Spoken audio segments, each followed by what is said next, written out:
Merci pour votre sincère participation. C'est ça qui est spécial quand on fait les chants des mantras ensemble. On sent une profonde harmonie. J'ai souvent vécu ça. Je rencontrais des gens pour la première fois dans un petit village et une fois qu'on avait chanté 2-3 heures ensemble, ces mantras-là, c'est comme si on se connaissait depuis toujours. C'est ça qui est tellement spécial parce que les mantras, c'est des activités de l'âme. Ça réveille notre âme et ça fait en sorte que ces vibrations-là, en fait, nous aident à relationner au niveau de l'âme. C'est ça qui est tellement spécial. C'est pourquoi on sent une harmonie spéciale quand on chante ces mantras-là. OK, donc aujourd'hui, je vais vous partager un verset de la Bhagavad Gita. Dans le 2e chapitre, verset, si je me rappelle du verset, je crois que c'est 19. Oui, j'ai quelque chose de très intéressant à vous partager aujourd'hui. Je me demandais si on allait appeler la classe « Au-delà de notre sentiment » ou « Personne n'est fait à notre image ». Vous devez vous demander qu'est-ce que ça veut dire. Bien, on va le découvrir ensemble aujourd'hui. C'est une réalisation que j'ai eue depuis les derniers jours sur laquelle je méditais profondément et avec un ami, on a discuté de ça un peu plus hier. Donc, je vous partage. Avant de partager le verset, on va réciter ensemble. Vous pouvez répéter après moi. Om Namo Bhagavate Vasudevaya.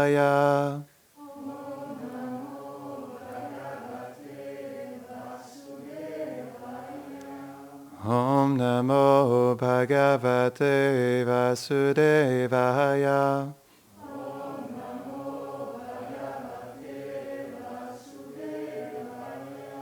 Om Namo Bhagavate Vasudevaya.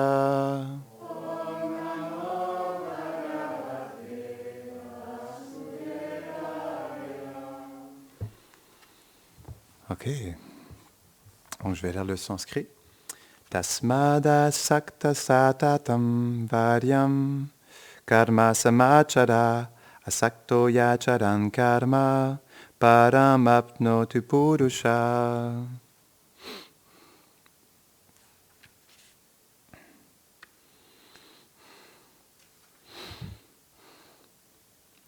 Accomplis donc toujours les devoirs qui te sont prescrits sans attachement. En travaillant ainsi, une personne atteint le but le plus élevé. Tu dois toujours accomplir ton devoir en étant libre de tout attachement, car c'est ainsi qu'une personne atteint le suprême. Commentaire. En accomplissant son devoir dans le cadre du service de dévotion, un dévot peut purifier son existence et graduellement atteindre l'amour de Dieu à travers sa relation éternelle avec le Seigneur. Om Jnanatimirandasya Jnananchadasharakaya Chakshurun Meditam Jena Tasmai Shri Gurave Namaha Shri Chaitanya Manobishtam Stapitam Jena Bhutade Svayam Rupa Kadamayam Dadati Svapadantikam He Krishna Karuna Sindho Dinabandho Jagatpate Gopesha Gopika Kanta Radha Kanta Namostute Tapta Kanchana Gaurangi Radhe Vrindavaneshwari Vrishabhanusute Devi Pranamami Hare Priye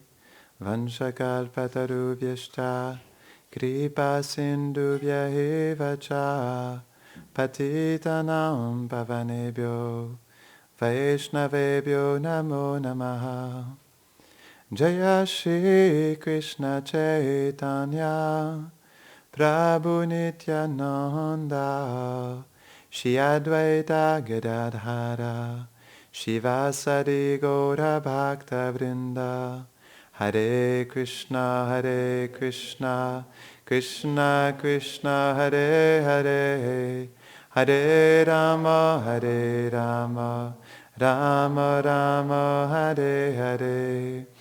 Namahom Vishnu Padaya, Krishna Prishtaya Bhutade, Shrimate Bhaktivedanta, Swaminiti Namine.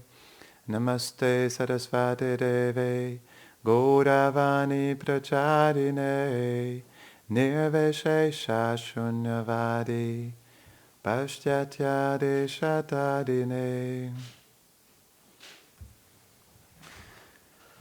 Donc, je méditais sur quelque chose de très intéressant ces derniers jours et je suis venu à la réalisation que personne n'est fait à notre image. Qu'est-ce que ça veut dire? C'est que, en réalité, dans ce monde, comme on est centré sur nous-mêmes à cause du faux ego, on ramène toujours les choses à nous et on perçoit toujours les choses avec notre sentiment. Notre sentiment, il est basé sur nos perceptions, sur nos impressions passées, sur nos traumatismes, non? Sur notre nature aussi, parce qu'on est tous uniques, on est tous différents, non? Et donc, tout ce que nous avons vécu dans notre vie nous pousse justement à percevoir les choses d'une certaine manière, non? Et c'est ça qui est intéressant. On peut voir qu'en fait, la personne que nous sommes nous pousse à voir les choses d'une certaine couleur, d'une certaine manière. Et souvent, on se dit, pourquoi les autres personnes ne font pas les choses comme moi? Pourquoi ils ne font pas les choses de cette manière, non? Pourquoi ils m'ont fait du mal? Pourquoi ils m'ont blessé? En réalité, on peut voir dans tout ça que les autres personnes probablement se disent la même chose de nous. Parce que comme en fait dans ce monde, la nature que nous avons acquise est imparfaite et limitée, tous les êtres de ce monde ont des imperfections et des limitations. Et à cause de ça, on ne peut pas réellement demander la perfection aux autres si nous-mêmes nous ne sommes pas parfaits, non? C'est pourquoi en réalité, on devrait toujours se dire que tant que, par exemple, moi aussi, je peux tolérer des choses des autres, mais tous les autres tolèrent des choses de moi aussi. On peut le voir comme par exemple dans une famille ou dans une communauté, non? Comme on vit plusieurs personnes ensemble, chaque personne doit tolérer des choses des autres, comme doit apprécier aussi. Mais on ne devrait jamais se dire qu'on est le seul à tolérer des choses ou qu'on est le seul à ne pas faire d'erreur, non? Parce que ce n'est pas la nature de ce monde. C'est pourquoi en réalité, comme on expliquait, personne n'est fait à notre image parce que peu importe comment on cherche à ce que les autres soient d'une certaine manière, ça ne pourra jamais être exactement comme on le souhaite. Parce que chaque personne vit les choses d'une certaine manière. Certes, il y a des règles dans une communauté qui est établie pour permettre d'avoir une bonne attitude et avoir un équilibre, non, une harmonie dans une communauté, comme il y a des règles dans une famille aussi, pour qu'il y ait justement une bonne entente. Mais on peut voir que chaque personne, selon le temps, le lieu et la circonstance, et ce qu'elle est, va appliquer ces règles et va les vivre d'une certaine manière, non? Donc même si les règles sont toujours là, ce n'est pas que c'est toujours figé dans le béton. Donc notre approche de la règle et comment on la vit, comment on la met en pratique, va être différente pour chaque personne. Et c'est ça qui est important, c'est que ça c'est une question de liberté aussi, on doit justement comprendre que la personne en face de moi et tous les autres alentour de moi sont des personnes différentes, non? Ils ne pourront jamais exactement vivre les choses de la même manière que moi. C'est pourquoi on devrait toujours se dire, comme par exemple, on se disait tout à l'heure que pourquoi cette personne, elle a fait ça? Pourquoi elle a agi comme ça? Moi, j'aurais fait les choses différemment. Mais comme on disait, cette personne peut exactement penser la même chose que nous, de nous aussi en réalité. Donc, c'est pourquoi, peu importe, on peut voir qu'on ne peut jamais exactement s'attendre à ce que les gens fassent la même chose que nous. Parce que ce n'est pas possible. Parce que chaque personne est un individu à part entière. Et pour percevoir ça chez les autres, ça prend une humilité, ça prend une ouverture et de comprendre qu'en nous-mêmes, nous avons des perfections, des imperfections. Le plus on perçoit en nous les limitations que nous avons, la petitesse que nous avons, comme nous sommes des êtres limités, le plus nous serons en mesure de le comprendre chez les autres et d'être tolérants par rapport à ça aussi. C'est ça qui est vraiment essentiel. Donc on pourrait se poser cette question, alors, est-ce qu'il y a une solution dans tout ça? Non. Parce qu'en réalité, on voit que la source de tous les conflits vient de ça. Parce que la plupart du temps, on pourrait dire presque toujours, on perçoit les choses selon notre sentiment, non? Et donc, notre sentiment, il est souvent biaisé par nos expériences passées, non? Et aussi, le problème dans tout ça, c'est que comme la personne en face de nous est un individu à part entière, on ne perçoit pas nécessairement non plus on pourrait dire, tous les aspects de cette personne. Ce qu'elle a vécu, quel est son niveau de conscience, quelles sont ses réalisations, mais aussi qu'est-ce qu'elle vit dans son cœur, quelles sont ses intentions aussi. Et on se trompe bien souvent à ce niveau-là, on n'arrive pas souvent à comprendre l'intention des autres, comme les autres ne comprennent pas notre intention aussi. Et ça, justement, ça se fait à travers, on pourrait dire, le fait que, comme on ramène souvent les choses à nous, À cause de ça, on n'arrive pas à percevoir que les autres peuvent faire des choses différemment de nous, non? Et ça demande on pourrait dire, une introspection, de se laisser un espace et de ne pas juste penser à soi-même. C'est le faux ego qui ramène toujours les choses à nous, en fait, constamment. Mais pour pouvoir justement essayer de percevoir ça chez les autres et de se permettre d'être respectueux et d'être tolérant des autres et de comprendre, d'être compréhensif, en fait, par rapport à tous les êtres, il faut ce recul par rapport à nous-mêmes aussi. Et on expliquait qu'il y a une solution qui est nécessaire.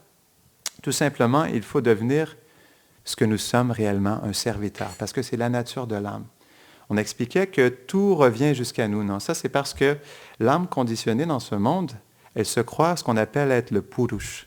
Le purush, c'est un mot en sanskrit qui veut dire, elle se croit être le contrôleur, le maître de tout ce qui existe. Non?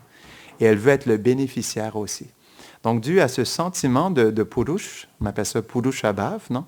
C'est le sentiment que tous les âmes conditionnées ont, on pourrait dire, pas manifesté, mais qu'on nourrit depuis des temps immémoriaux. Et ce sentiment-là, il nous pousse à toujours ramener les choses à nous, pour notre propre intérêt, pour notre propre plaisir, non? C'est ce qui fait justement qu'il y a tellement de conflits entre les gens en général, que ce soit dans des familles ou dans des communautés, parce que les gens, naturellement, ramènent toujours les choses à eux avec leurs sentiments. Mais un ingrédient, on pourrait dire, essentiel pour remédier à ça, c'est l'attitude de service, parce que c'est la nature de l'âme. L'âme, en réalité, elle n'est pas faite pour vivre dans le contrôle. Elle est faite pour vivre dans le service. C'est dans le service qu'elle peut pleinement s'épanouir, qu'elle trouve sa vraie expression, non? Et donc, lorsqu'elle se nourrit cette attitude de service en elle, à travers la pratique spirituelle, non, la méditation, à travers l'étude comme par exemple des textes comme la Bhagavad Gita, parce que Krishna, il nous met des nouvelles perspectives dans notre conscience. Il change notre mentalité à travers des perspectives spirituelles. Il nous aide à comprendre que l'âme n'a jamais été un contrôleur, elle n'est pas un contrôleur en ce moment et elle ne sera jamais un contrôleur non plus dans le futur. Il fait une bonne distinction en comprenant quelle est la nature de l'âme. Non? Donc, il explique très clairement que l'âme est un serviteur, est une servante. C'est quand on s'applique dans cette nature de l'âme, dans cette attitude de service, qu'on peut trouver l'humilité, qu'on peut trouver la simplicité et qu'on peut aussi comprendre notre environnement, comprendre ce qu'il y a en nous, nos limitations, nos imperfections, et le comprendre et le tolérer chez les autres aussi. Donc, c'est pourquoi, en réalité, à aucun moment on peut demander la perfection chez les autres. On peut la demander de la personne suprême. Ça, c'est quelque chose qui est bien. On cherche tous à avoir un modèle dans la vie, non? On voit que la personne suprême, Dieu, la personne suprême, il manifeste en fait des qualités illimitées. Comme il est la personne originelle et qu'il n'est pas influencé par les imperfections de ce monde, les seules choses qui sont manifestées de lui sont la transcendance. Non? On appelle ça aussi la pure vertu, Shuddha Sattva. Donc il n'a pas de passion et d'ignorance en lui, dans sa personne. Et comme ses qualités sont trempées de pure vertu, tout ce qu'il manifeste qui vient de lui vient de la pure vertu. Donc en lui, il n'y a pas de faute. Non. Donc c'est pourquoi si on médite sur les qualités de Krishna, la personne suprême, alors graduellement, on développe ces qualités en nous.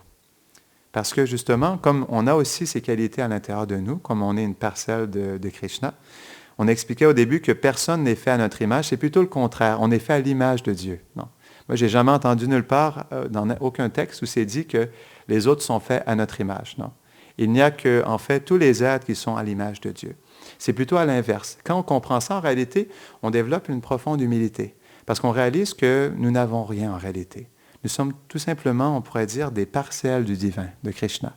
Et quand on réalise ça, on réalise à quel point, justement, notre relation avec la vérité, avec Krishna, elle est tellement importante pour nous parce qu'elle nous permet justement d'éveiller ces qualités qui sont en nous. Et pas seulement ça, mais aussi de développer la bonne attitude, ce qui veut dire d'être un serviteur. Non? Plus on devient un serviteur et plus on est en mesure de s'engager pleinement dans ce qu'on est supposé faire réellement. Et c'est pourquoi, justement, le service, il est, on pourrait dire, un ingrédient essentiel dans notre vie, parce que faire du service, c'est quelque chose de parfait. On pourrait dire plutôt que ce qui est imparfait, c'est plutôt de penser qu'on peut être en contrôle de quelque chose. Ça, c'est imparfait. On sera toujours imparfait à essayer de contrôler les choses et essayer d'être bénéficiaire des choses. Non? Essayer de faire en sorte que nous sommes le centre de l'attention, donc que tout tourne alentour de nous. Ça sera toujours imparfait et ça apportera toujours des problèmes dans notre vie. Mais le service, la nature de l'âme, elle est parfaite en soi parce que l'âme, elle est faite pour servir. Elle n'a pas d'autre fonction que servir en réalité. C'est pourquoi on trouve tellement de difficultés, il y a tellement de conflits de nos jours dans les relations. Parce que tout est basé sur cette fausse conception que je suis en contrôle et que je contrôle les autres. Donc, c'est le faux ego qui nous fait croire ça. Je suis cette personne et ces personnes m'appartiennent. Non, ils sont à moi. Comme Swamiji dit souvent, je crée mon propre royaume. Donc, on voit ça en réalité. Donc, c'est pourquoi cette méditation, elle est importante parce que ça nous aide à développer la bonne attitude, l'humilité, la sincère humilité. Parce qu'on réalise que dans l'imperfection qui nous accompagne avec ce corps, on peut tout simplement juste servir. Et dans cette attitude de service, on ne devient pas attaché à attendre quelque chose des autres, non? Parce qu'on pourrait dire que dans la vie en général, chaque personne s'attend des autres de quelque chose, non? Mais comme on avait dit tout à l'heure, c'est quelque chose qui n'est pas possible dans ce monde. C'est absolument impossible. Parce que personne ne pourra jamais pleinement nous satisfaire. Parce que personne n'est comme nous. Et personne n'a exactement la même manière de faire que nous.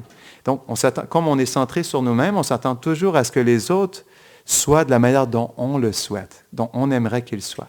On souhaite qu'ils soient exactement comme nous, mais comme on expliquait tout à l'heure, si en réalité tout est fait à l'image de Dieu, pourquoi on chercherait à ce que les autres soient à notre image en réalité? C'est quelque chose qui est complètement, on pourrait dire, ridicule, non?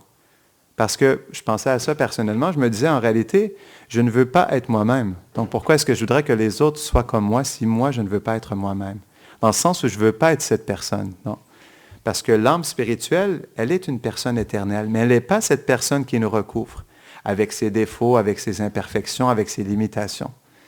Et donc, si on s'attache à ce que les gens soient d'une certaine manière avec nous, en réalité, tout ce qu'on fait, c'est nourrir notre faux ego. On nourrit notre fausse identité parce qu'on s'attend à ce qu'il soit quelque chose en lien avec cette fausse personnalité, non? Et à cause de ça, tout simplement, on nourrit l'illusion, tout simplement. Donc, c'est pourquoi c'est une réflexion qui est très importante dans notre vie spirituelle, parce qu'elle nous permet justement de se défaire de cette fausse conception qui nous pousse à croire qu'on devrait être d'une certaine manière et que les autres devraient être d'une certaine manière avec nous aussi. C'est pourquoi l'attitude de service ou le fait d'être un serviteur, c'est parfait, parce que la nature de l'âme au niveau éternel, elle est d'être une servante. Comme on expliquait, que ce soit dans le passé, dans le présent ou dans le futur, Krishna il a expliqué qu'on ne sera jamais comme lui. On ne sera jamais la personne suprême. On ne peut pas prendre le rôle de Krishna. Mais dans le passé, dans le présent, dans le futur, on restera toujours un serviteur. Ça, on peut être un serviteur. Ça, c'est notre nature. Et dans ça, on peut trouver réellement notre satisfaction. Le problème de nos jours, c'est que notre société, elle est tellement basée sur le culte du faux ego, le culte du corps, non? Tout est basé là-dessus. Comment se faire reconnaître, comment bâtir une carrière, comment avoir une personnalité, comme le développement personnel, comment faire en sorte d'avoir une position qui fait en sorte que les gens nous apprécient, non? Pour tout ce qu'on essaie de développer dans notre vie en réalité, non? Mais ça, c'est quelque chose qui porte tellement atteinte à notre vérité. Parce que l'âme, elle n'est pas ça du tout. Elle n'est pas tout ce qui la recouvre. Elle n'est pas toute cette, on pourrait dire, cette personnalité qu'on essaie de bâtir dans cette vie en réalité, non? Et c'est ça qui est intéressant, c'est que l'attitude de service, elle nous permet de briser en fait cette fausse conception et de vivre dans la vérité. Et c'est tellement bien parce qu'on porte tellement un fardeau sur nos épaules à penser qu'on est en contrôle et aussi à s'attendre des autres quelque chose, non? Parce qu'encore une fois, si on s'attend des autres, c'est parce qu'on pense qu'on est le centre d'attention. Je suis le centre et on doit me servir. C'est ça la réalité, on doit me servir. On doit s'occuper de moi, on doit me respecter, on doit me reconnaître. Et on doit respecter ma position, non? Mais ça, en réalité, c'est quelque chose qui porte tellement atteinte à l'âme, parce que l'âme, elle n'est pas faite pour vivre dans ce sentiment. Elle est faite pour vivre dans le service, non? Et c'est pourquoi le service de dévotion, il est tellement essentiel à l'éveil de l'âme. Parce que l'âme n'est jamais, on pourrait dire, séparer l'âme de cette attitude de service. En réalité, on peut voir que même à travers ça, on essaie de servir. Mais plutôt que de servir le centre, on essaie de se servir soi-même. Parce que l'âme ne peut faire autre chose que de servir. Mais c'est plutôt qu'en essayant de faire les choses pour elle, elle fait un service, mais elle pense qu'elle a besoin de le faire pour elle-même en réalité. C'est tout simplement un changement de mentalité, non? Et lorsqu'on change notre mentalité, c'est à ce moment-là que la vérité, elle s'ouvre à nous, qu'elle est réciproque avec nous. Parce qu'avant ça, c'est comme une résistance à chaque instant. À chaque fois qu'on essaie d'être en contrôle, à chaque fois qu'on essaie d'être le bénéficiaire, à chaque fois on porte résistance à la vérité. Parce que notre vérité, elle ne se trouve pas dans le contrôle, elle se trouve dans le service. Non? Et c'est pourquoi c'est important de comprendre la personne suprême Krishna. Parce que lorsqu'on comprend que c'est lui qui est le centre de l'attention, que tout tourne alentour de lui, et que tout est fait par lui et pour lui, c'est à ce moment que justement les bonnes perspectives s'installent à l'intérieur de nous et qu'on peut réellement devenir un serviteur.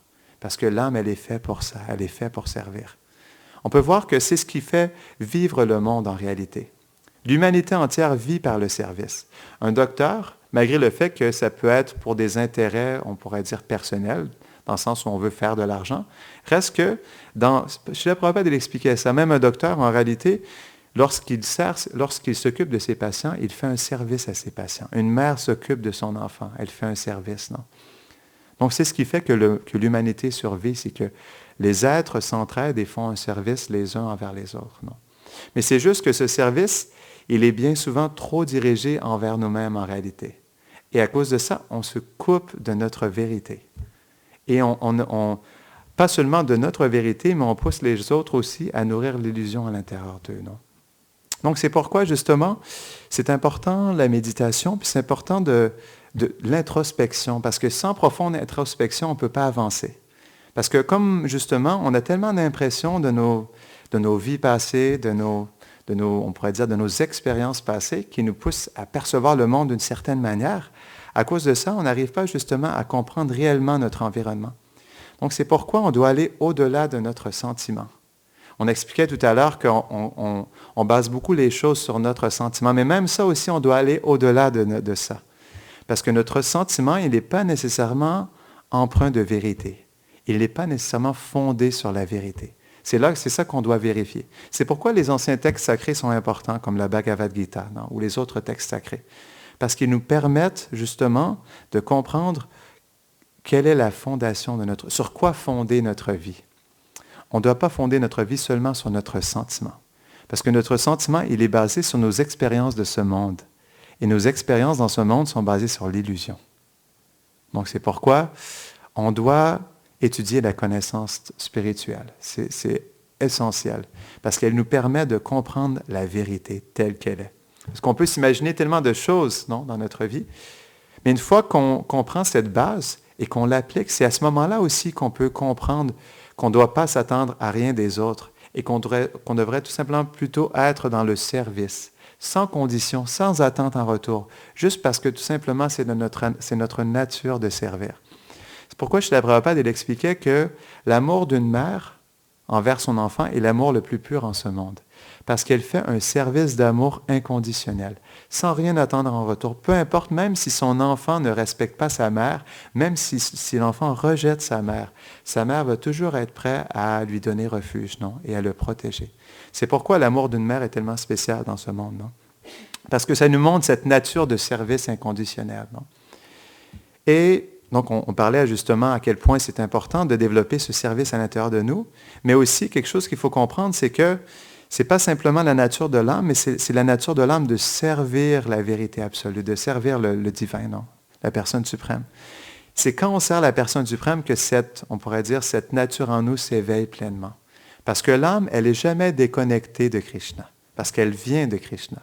Comme on expliquait tout à l'heure, personne n'est fait à notre image, mais nous sommes faits à l'image de Dieu. Ce que ça veut dire, c'est que nous sommes la même nature que lui, mais aussi, Krishna explique ça d'une belle manière dans la Bhagavad Gita. Il dit que nous sommes comme en fait une parcelle de sa personne. Non? Donc lui, il est la personne suprême, tout émane de lui, toutes les qualités de ce monde, toutes les choses de ce monde émanent de sa personne. Mais en fait, nous sommes tout simplement une petite parcelle de lui-même. Non? Comme par exemple l'étincelle d'un feu. Donc nous sommes de la même qualité, mais nous ne sommes pas de la même quantité.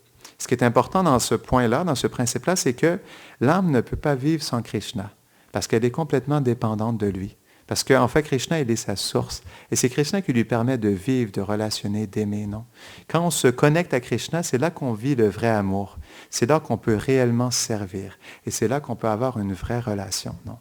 Parce que Krishna, c'est la personne qui nous connaît plus que quiconque dans ce monde, en fait. Comme il est la personne suprême, il est en mesure de réciproquer parfaitement avec chaque être de ce monde. Personne ne peut faire ça à part lui, en réalité. On appelle Krishna Rasaraj. Il est le roi des relations, le maître, on pourrait dire le roi de toutes les relations. C'est lui qui, comme en fait, il est la source des relations et sait comment parfaitement relationner avec chaque être vivant. Parce qu'il a toutes les qualités. Et comme l'explique Rupa Goswami dans son Nectar de la dévotion, chaque être vivant est attiré par une qualité en particulier de Krishna. Et comme Krishna il est conscient de ça, il va manifester cette qualité de sa personne pour attirer l'être vivant à lui et développer cette relation d'amour. Et comme ces qualités sont illimitées, l'être en fait qui relationne avec Krishna devient complètement satisfait parce que Krishna, il manifeste des qualités illimitées, une beauté illimitée, un amour illimité. J'aime trop souvent dire ça. Quand Krishna rit, c'est comme un océan de rire. Quand il pleure, c'est comme un océan de pleurs. Tout ce qu'il fait, c'est comme un océan. Imaginez-vous, juste le regard de Krishna, c'est comme un océan. Juste son sourire, c'est comme un océan. Ça, c'est Krishna. Et donc, c'est pourquoi il n'y a qu'avec Krishna qu'on peut trouver la réelle satisfaction, parce que tous les êtres dans ce monde sont imparfaits.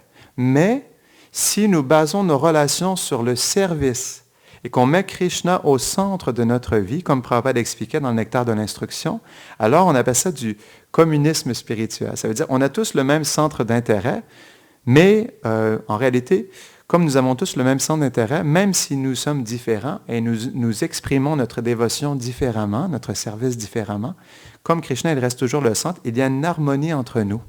Parce que notre but, il est Krishna, pas nous-mêmes. Lorsqu'on place Krishna au centre de notre vie, au centre de notre relation, c'est là que l'harmonie vient dans notre vie. Parce que tout est fait pour Krishna, en fait. Il est le centre, en fait, de tout. C'est lui qui est le bénéficiaire suprême. Il le dit lui-même dans la Bhagavad Gita. Prabhupada, il explique que c'est la formule de la paix, dans son commentaire sur le chapitre 5, verset 29. Ce verset, il explique que c'est la formule de la paix. De comprendre que Krishna, c'est lui qui maintient tous les univers, tout émane de sa personne et il est le bienfaiteur suprême. Il est notre meilleur ami. Ça, c'est la formule de la paix. Comme on comprend qu'il est notre ami à tous et que lorsqu'on le sert ensemble, Krishna, comme il est l'harmonisateur parfait, non? Il va faire en sorte que toutes nos relations s'harmonisent, que tout en fait dans notre vie s'harmonise, en nous-mêmes et dans notre relation avec les autres. Donc c'est pourquoi on ne peut pas vivre sans Krishna, non? Parce que Krishna, il est notre source et il est notre bienfaiteur, notre ami, non? Oui? Comment tu expliques que les gens qui servent Krishna, ils arrivent quand même à être en désharmonie? On voit tellement de conflits. Merci. Donc, Swamiji l'expliquait, un point intéressant. Il se posait la question, comment se fait-il que, malgré que les gens sont ensemble et font du service, non? Comment se fait-il que dans une communauté, tout de même... Ah, d'accord, en général, c'est ça. Comment se fait-il qu'en général, il y ait tellement de conflits? C'est une très bonne question. Encore une fois, tout simplement, c'est que malgré le fait que les gens commencent la spiritualité, ce sentiment d'être le contrôleur et le bénéficiaire n'est pas pleinement disparu, non, ou dissous, ce qui est le faux ego en réalité. Et à cause de ça, malgré le fait qu'on s'applique dans la dévotion, dans le service, il y a encore cette contamination dans notre cœur, non? On pourrait dire cette résistance dans notre cœur qui nous bloque de devenir un pur serviteur et d'accomplir la pure dévotion. Et à cause de ça, c'est pour ça, comme on explique souvent, comme par exemple les temples, c'est souvent on pourrait dire un hôpital dans le sens où ça nous purifie, ou peu importe en fait, que ce soit un livre, ou que ce soit un temple, une communauté spirituelle, c'est là pour nous aider à nous purifier de ce sentiment de purush qu'on expliquait. Et comme tous les gens ne sont pas encore pleinement libérés de ce sentiment, c'est ce qui fait qu'il y a encore de la désharmonie parce que il y a une partie de notre cœur où on veut réellement servir et une autre partie, oui, on va terminer, et une autre partie où on veut se servir soi-même. Et à cause de ça, ça crée des mélanges et de la désharmonie. Est-ce que ça répond à votre question? Donc, on va terminer ici. Grantaraj Srimad Bhagavad Gita ki Jai.